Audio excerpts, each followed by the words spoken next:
राजू, रुको। इस बोतल को मत तोड़ो। तुम बहुत बड़ी गलती कर रहे हो। नहीं, मुझे किसी भी हाल में अपने पिताजी से मिलना है। राजू, ध्यान से सुनो। ये कोयल कोई साधारण पक्षी नहीं, बल्कि एक डायन है। आज से 10 साल पहले जब तुम छोटे थे, इस डायन ने पूरे जंगल पर कब्जा कर रखा था। जो भी गलती से इस जंगल में जाता, फिर कभी लौट कर नहीं आता था। तब तुम्हारे पिताजी और मैंने मिलकर ठान लिया कि इसे रोकना ही होगा। हमने साधु महाराज से उपाय पूछा। उन्होंने बताया कि इस अभिशाप को खत्म करने के लिए तुम दोनों में से किसी एक को जंगल के पास वाले कुएं में अपनी जान देनी होगी।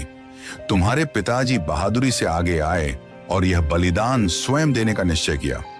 उन्होंने कुएं में छलांग लगाई और साधु महाराज ने उस डायन की सारी शक्तियां एक बोतल में कैद कर दी और उसे कोयल में बदल दिया।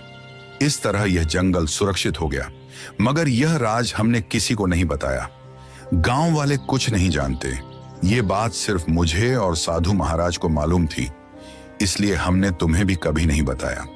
लेकिन अगर तुमने ये बोतल तोड़ दी तो ये फिर से अपने असली रूप में आ जाएगी। ये सिर्फ उसकी एक चाल है। ये लोग झूठ बोल रहे हैं। सच्चाई वही है जो मैं कह रही हूँ।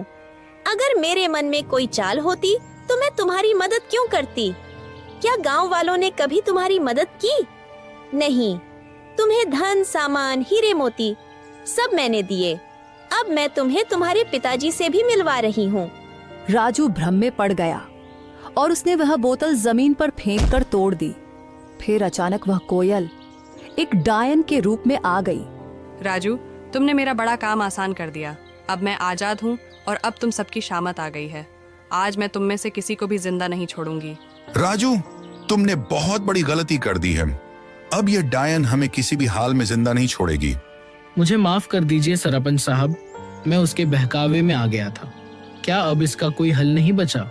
इसका बस एक ही हल है कि हमें तुरंत उस कुएं के पास जाना होगा।